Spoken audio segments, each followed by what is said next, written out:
কিভাবে মাথা তুলে দাঁড়িয়ে থাকে।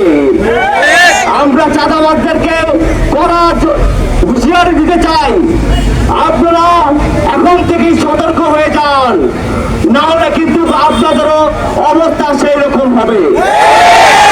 আমি পুরাতন এবং নতুন দলদেরকে জানিয়ে দেই, আপনারা আপনাদের দলের মধ্য থেকে এই দলের কীটদেরকে ছাঁটাই করে বের করে দিন, না হলে কিন্তু আপনাদের অবস্থাও করুণ হতে যাচ্ছে। আমার ভাই কবরে, তুমি কেন বাহিরে, তুমি কেন বাহিরে, আমার ভাই কবরে, জবাব চাই, জবাব চাই, প্রশাসন জবাব চাই, প্রশাসন জবাব চাই, জবাব চাই। আমরা গত 1 বছর পূর্বে এদেশ থেকে